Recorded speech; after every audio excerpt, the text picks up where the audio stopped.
मुश्किल से तो आसाम से आया था वापस, इसलिए दोबारा तमिलनाडु में गया नहीं, ज्वाइन नहीं किया।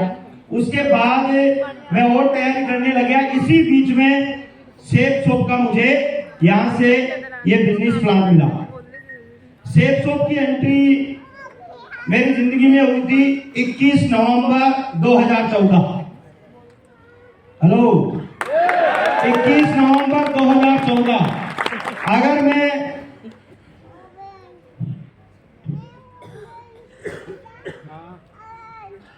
सबसे पहले मैं एक बार मेरे ग्रेट मेंटर के लिए मैं चाहूंगा जोरदार तारीफ।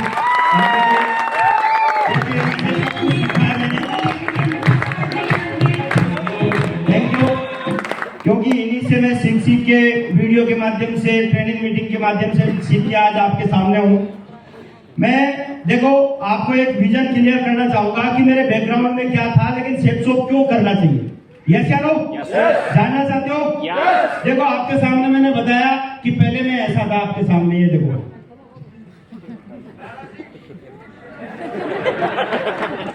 डाकू सा लगा और ऐसे नहीं है, ये नौकरी की फोटो है मेरी। याद है ना प्रवीण जी? प्रवीण जी किधर है? हाँ, उन्होंने खींची थी मेरी।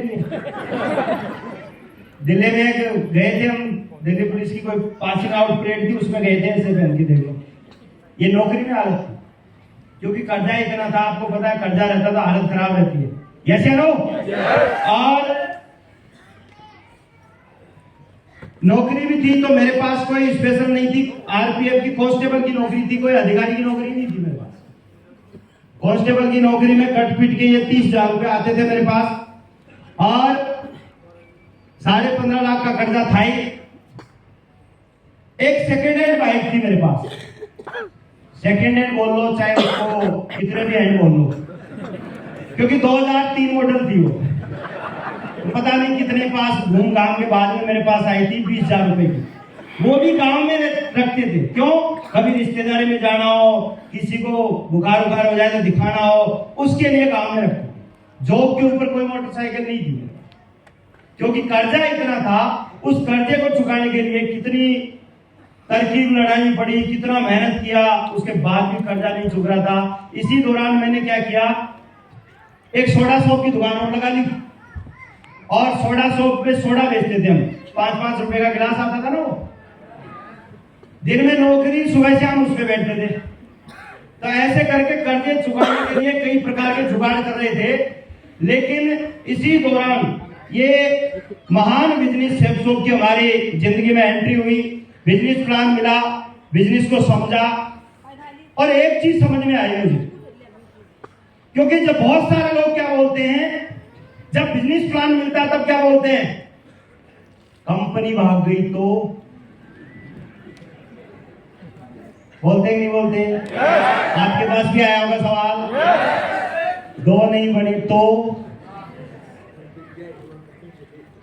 प्रोडक्ट नहीं मिला तो, पैसा नहीं आया तो, ये नहीं हुआ तो, फलाना नहीं हुआ तो, इतने सारे सवाल।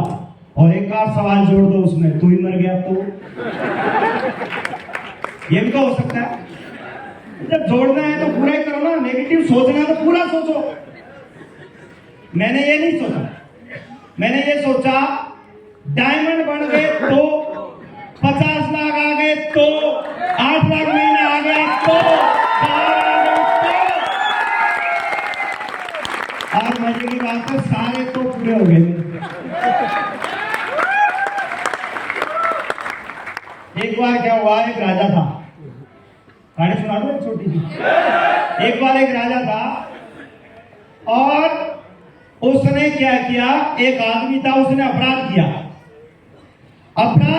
तो उसको बोला तेरे पास 2 ऑप्शन है, तेरे पास 2 रास्ते हैं। पहला रास्ता तेरे को फांसी पे लटका दिया जाए, और दूसरा रास्ता एक ऐसा गुमनाम दरवाजा है, उसके पीछे छोड़ देंगे तुझे। तो अपराधी ने सोचा यार फांसी वाला तो ऐसा है कि लटकाया 1 आध मिनट में कट लेंगे, ठीक रहेगा।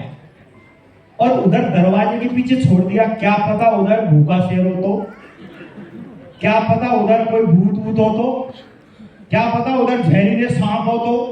इतनी सारी बातें उसके दिमाग में आ गई। तो उसने बोला महाराज मेरे को तो फांसी पे लटका। ठीक है, फांसी वाला दिन आया और वहां जैसे फांसी पे लटकने का टाइम आया तो उसने राजा से पूछा, राजा साहब अब एक बात तो बता दो, इस दरवाजे के पीछे है क्या? मर तो रहा हूं वैसे, बता दो तो। बोला इस दरवाजे के पीछे तेरी आजादी थी।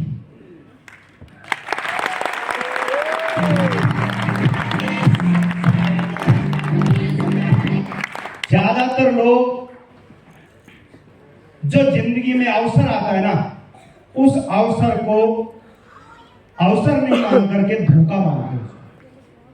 जबकि ऊपर वाला मौका सबको देता है, ऊपर वाला मौका सबको देता है, लेकिन कोई मौका समझ लेता है और कोई धोखा समझ लेता है।